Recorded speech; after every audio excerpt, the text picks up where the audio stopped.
Buenos días, compañeros. Buenos días, profe. Bueno, a continuación nosotros vamos a presentarles nuestro trabajo. Nuestro grupo está conformado por Adriana Quito, Andrea Albarracín, Patricia Montero, Erika Morocho y mi persona, Daniela Nieves. La estructura de la oración, sintaxis. Estudiar sintaxis es estudiar cómo se forman las oraciones mediante la combinación de formas léxicas, palabras, en cada lengua particular en el lenguaje general. Por oración podemos entender una expresión que contiene un sujeto del que decimos algo y un predicado, lo que decimos del sujeto.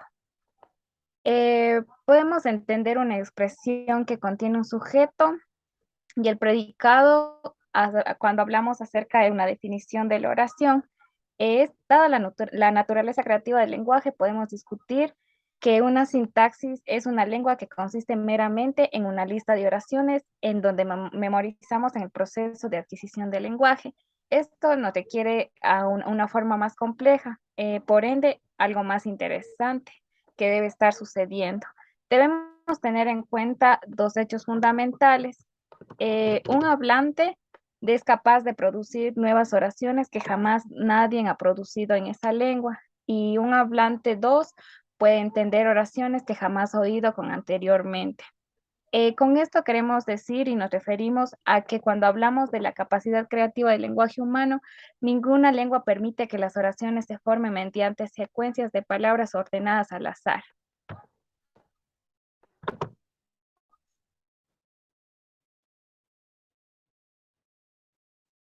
La estructura de la oración, constituyentes, la sintaxis. Se forman las oraciones mediante combinaciones de palabras en cada lengua particular y en el lenguaje en general. Por oración podemos entender una expresión que contiene un sujeto del que decimos algo y un predicado, lo que decimos del sujeto. Los constituyentes son elementos oracionales en unidades que no son más pequeñas que la palabra ni mayores que la oración. Las denominamos constituyentes. El mecanismo mediante el cual agrupamos palabras para formar frases y oraciones es la recursividad. No hay límite en cuanto a la longitud de una oración de ninguna lengua. El hablante puede construir una oración siguiendo diversos mecanismos. En este punto se quiere decir que al momento de nosotros tener un diálogo podemos organizar nuestras oraciones mediante la cantidad de palabras que quisiéramos que conformen esa oración. Los criterios para determinar la estructura del constituyente. Existen dos maneras Existen dos maneras básicas de demostrar que un conjunto de palabras forma un constituyente sintáctico, sustitución y movimiento.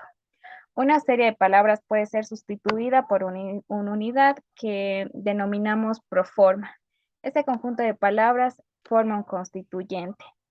Los constituyentes sintácticos pueden moverse de su posición original. Al intentar formar oraciones en español, partimos de palabras y esas palabras siempre tienen un significado, igual están en un orden determinado. También podemos juntar o descartar cierto tipo de combinaciones como hermano mi, sería mi hermano o manzanas él. Aquí podemos ver que al referirnos a él tiene un diferente pronombre por lo que cambia completamente la oración.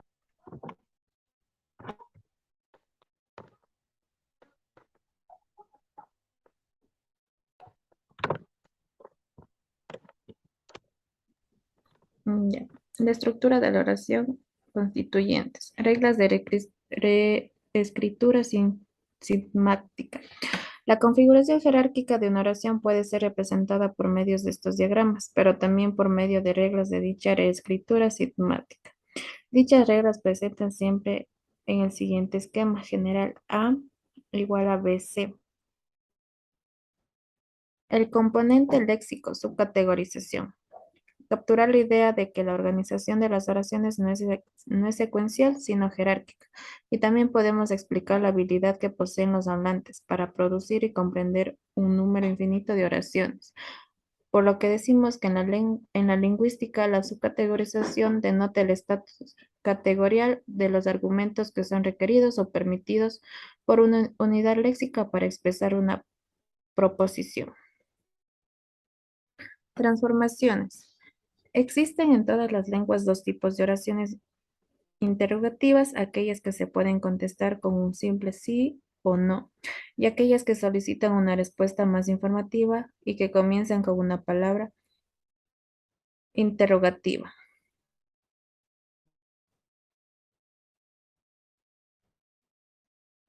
Denominamos a las primeras interrogativas totales, absolutas o preguntas de sí y no, y a las segundas interrogativas parciales, prenominales o preguntas que vamos a prestar atención.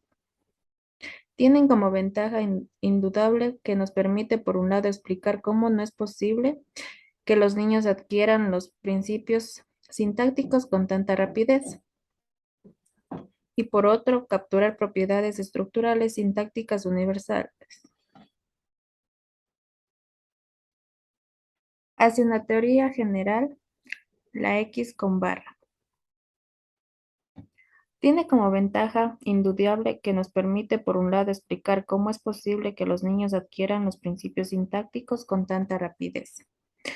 Nos muestra de pronto una manera de capturar las propiedades recursivas de las lenguas naturales. Podemos, por un lado, generar tanto adjuntos a un núcleo como deseamos, y por otro, el hecho de que los complementos y los adjuntos sean a una vez sigmas. Nos permite que generemos unos dentro de otros de manera indefinida.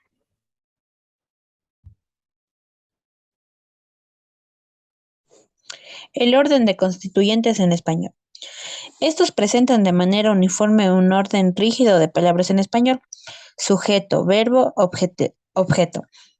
Aunque este orden, que denominamos CBO, es el más frecuente en nuestra lengua, no es el uniforme posible. En esta sesión vamos a esbozar una pequeña introducción a los factores que determinan la variación en el orden de constituyentes, oraciones básicas. El español permite una cierta libertad en la colocación de los contribuyentes. Estos forman una oración, a diferencia del inglés, que es una lengua de orden fijo donde el sujeto tiende a preceder al verbo y este último precede a su vez del objeto. El español es una lengua en la que existe una libertad mucho mayor para ordenar los elementos oracionales. Así, en español se permiten, junto al orden normal, no marcado o no canónico. La oración en español. Ya, hemos descrito un modelo sintáctico formado por tres componentes básicos: léxico, sintagmático y transformacional. Hemos discutido el carácter jerárquico de la organización de la oración en una estructura de constituyentes y algunas de las reglas de reescritura y de las transformaciones que caracterizan la sintaxis del español. Sin embargo, aunque la oración es la unidad básica de análisis sintáctico, todavía no la hemos definido y no hemos conformado con decir que una oración es el resultado de la unión de un SN y un SB, de un sujeto y un predicado. Ya. El problema de definición de la oración es un problema clásico, pero no esencial. En este existen, en la historia de nuestra disciplina, más de 200 tipos de definición. Podemos encontrar definiciones de naturaleza sintemática. Oración es la unidad gramatical que posee sentido completo. De naturaleza lógica, la expresión de un juicio, la unidad de predicado. De naturaleza psicológica, esta es la unidad de intención comunicativa. O también tenemos lo que es de la naturaleza formal. Ya. Aunque todas ellas remarcan el carácter independiente de la oración como unidad, ninguna de ellas es lo suficientemente precisa como para separar una oración de aquello de lo que es con lo que no es. Los dos son problemas fundamentales con los que se enfrentan todas estas definiciones. Primero, son las nociones tales como el sentido completo o la intención comunicativa. Son difíciles de precisar. Segundo, En estas existen diferentes unidades en las que aceptamos como oraciones y que bien no tienen el verbo o presentan atribuciones o predicaciones no verbales.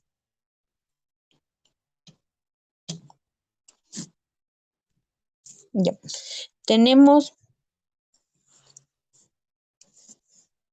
la oración. Ya. Tenemos la clasificación de las oraciones. En oraciones simples tenemos de acuerdo con la naturaleza del predicado. Copulativas, también tenemos las intransitivas, las transitivas, de objeto preposicional, verbos como gustar, recíprocas, reflexivas, pasivas e impersonales.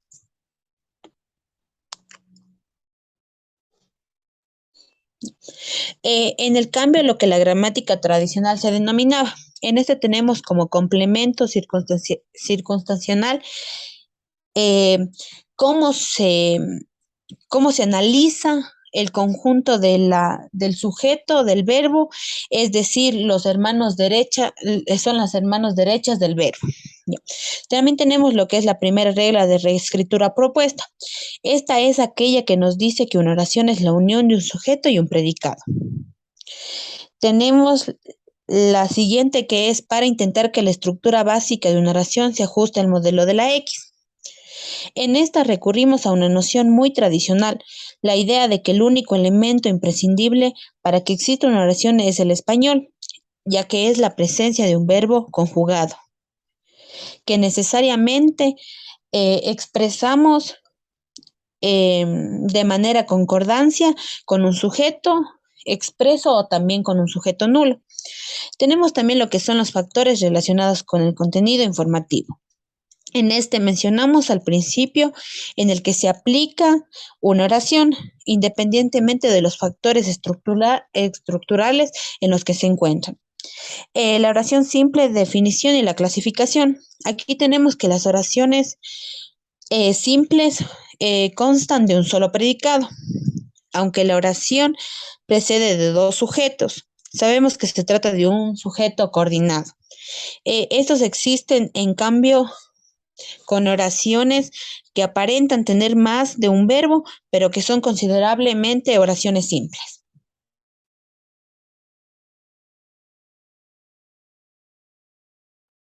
Ya. De acuerdo con la naturaleza del predicado, denominamos oraciones copulativas o de predicado nominal aquellas oraciones donde el verbo no añade nada al significado de la oración, sino que sirve de puente entre el sujeto y el sustantivo o adjetivo. Estas oraciones se caracterizan por la presencia del verbo copulativo, ser, estar, ponerse, quedarse, mantenerse. Por ejemplo, María es abogada. Están formadas por un sujeto verbo copulativo y un constituyente nominal al que denominamos atributo. Resulta difícil establecer la diferencia entre el sujeto y el atributo. Por ejemplo, Guillermo es el jefe es Guillermo.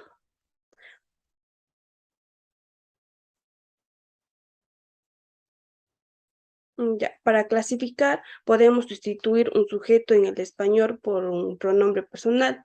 El atributo de la oración copulativa ha de ser sustituido por el pronombre él lo es, donde el sustituyente a Guillermo y es, por lo tanto, el sujeto y lo sustituyente a el jefe es, por lo tanto, el atributo. No nos permite diferenciar entre las construcciones con ser, estar y parecer. Los verbos como ponerse, quedarse, mantenerse no admiten la situación de su atributo por medio del pronombre lo. Estos verbos reciben el nombre de pseudocopulativos. Existen un grupo peculiar de construcciones en las que también se establece una relación de predicación entre el sujeto y un elemento atributivo, generalmente un adjetivo. Por ejemplo, los niños están tranquilos, los niños dormían tranquilos.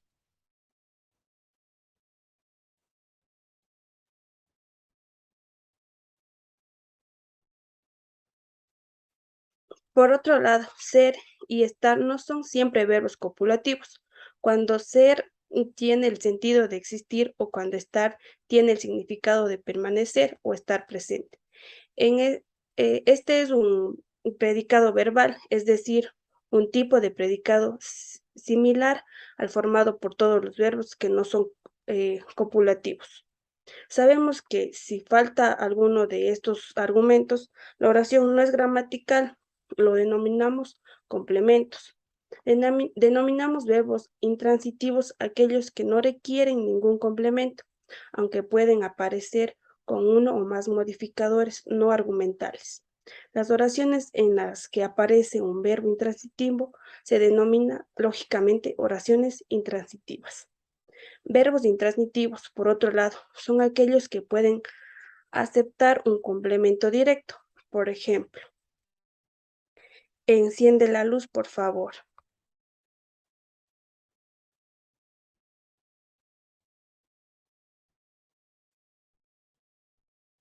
Eh, el complemento directo puede ser sustituido por el correspondiente pronombre acusativo átono.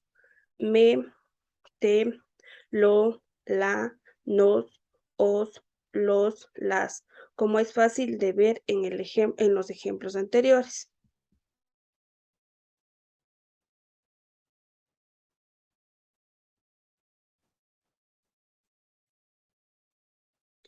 Ya encontramos dos casos especiales de verbos transitivos en español, los reflexivos y los recíprocos. En ambos casos, el agente y el paciente de la oración denota por el verbo reflexivo y coincide. No todos los verbos reflexivos o recíprocos son transitivos. Algunos intransitivos admiten incrementación reflexiva, es decir, admiten la forma con C y permiten un uso recíproco. Las oraciones pasivas formalmente se caracterizan por el verbo aparecen en voz pasiva. En ellas el sujeto no se interpreta como un agente, sino como tema de acción, es decir, como el complemento directo del verbo. En estas oraciones, el sujeto interpretado semánticamente de la misma manera que el objeto directo de la correspondiente oración activa. Concuerda con el verbo en singular o plural como en el resto de las oraciones pasivas.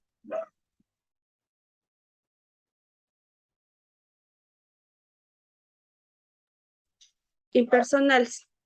Estas son de tres tipos. En primer lugar, las oraciones impersonales con verbos metodológicos naturales en los que es difícil pensar que haya un agente de acción distinto de la misma. Llover, granizar, nevar, tronar, amanecer. Por ejemplo, está nevando en los puertos de la montaña. El segundo grupo de impersonales lo forman las oraciones con los verbos haber, ser y hacer. Por ejemplo, hay jamón serrano en la despensa. El tercer grupo lo forman las impersonales con C, y a diferencia de las oraciones pasivas reflejas descritas anteriormente, el verbo no concuerda con su complemento. Por ejemplo, se bailó hasta las 4 de la madrugada.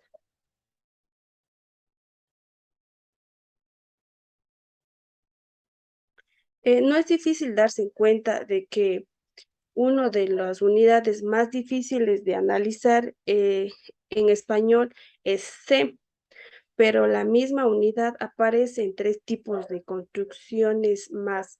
En primer lugar, se puede ser un dativo de interés que refuerce el valor subjetivo y adjetivo de la frase, pero no es necesario desde un punto de vista gramatical. Sin embargo, también podemos añadir un enfático que refuerce el valor subjetivo de la frase a determinados verbos intransitivos como dormir, morir, ir, reír, etc. Como mencionamos anteriormente, muchas gramáticas consideran a estos verbos de ser léxico o inherente u oposicional para diferenciarlos de los verbos de ser léxicos inherentes como jactarse, atreverse, abstenerse, etc.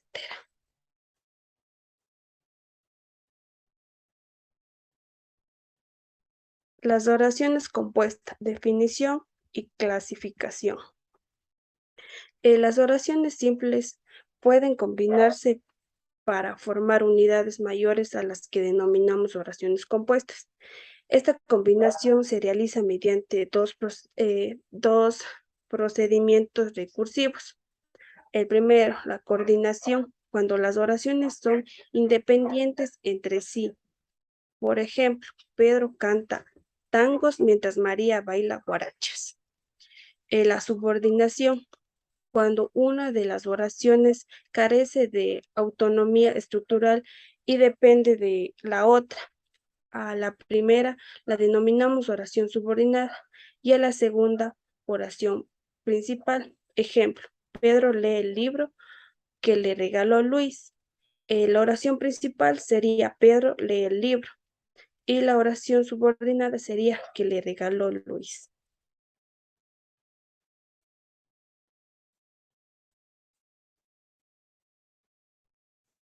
Oraciones coordinadas son los resultados de la unión de dos o más oraciones independientes. Se clasifican en oraciones copulativas, disyuntivas, adversativas. Las copulativas son los nexos y, ni, etc.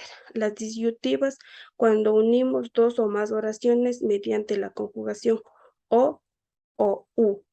Adversativas, con las conjugaciones, pero más, sino que, etc. En este caso, el número de coordinadas se reduce a 2. Oraciones subordinadas. No puede aparecer aisladas y dependen sintácticamente de otra oración que denominamos oración principal. Suelen estar, por tanto, presididas por un complementar en vez de una conjugación. Hay 3 tipos distintos de oraciones subordinadas, dependiendo de la posición que ocupen y su función. Si ocupan la posición y desempeñan la función de un sustantivo, se denomina subordinadas, sustantivas o completivas.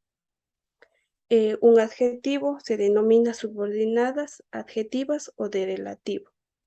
Un adverbio se denomina subordinadas, adverbiales.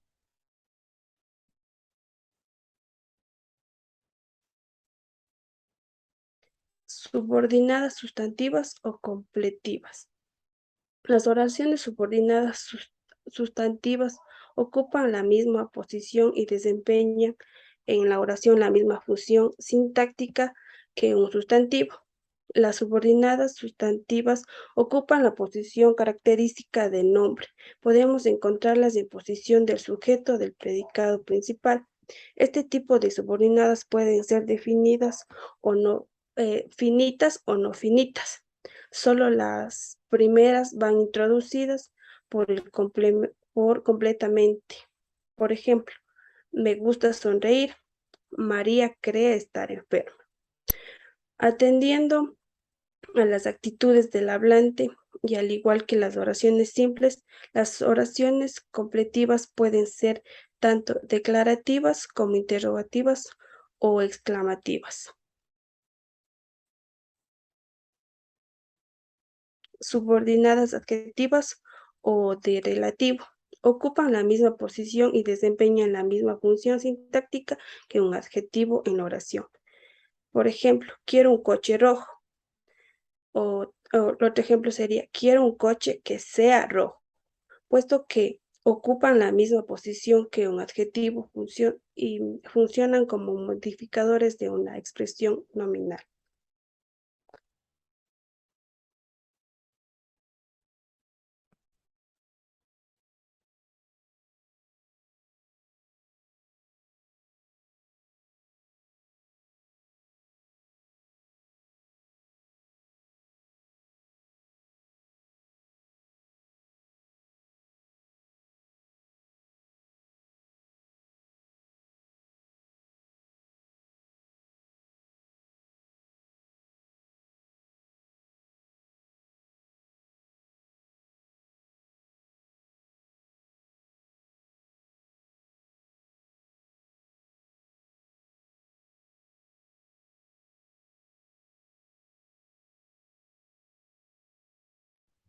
Oraciones subordinadas sustantivas. El uso del subjuntivo depende del verbo principal. Una vez que identificamos la oración subordinada y su tipo, si el verbo principal está en la siguiente lista o es similar en significado a algunos de los verbos que la componen, usamos subjuntivo en la oración subordinada.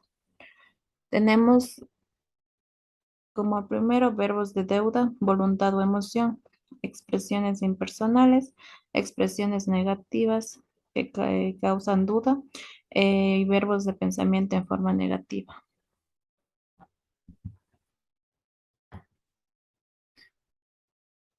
Oraciones subordinadas adjetivas. Usamos subjuntivo si el antecedente de la oración subordinada es desconocido. Si es conocido, el verbo subordinado va en indicativo. Oraciones subordinadas adverbiales.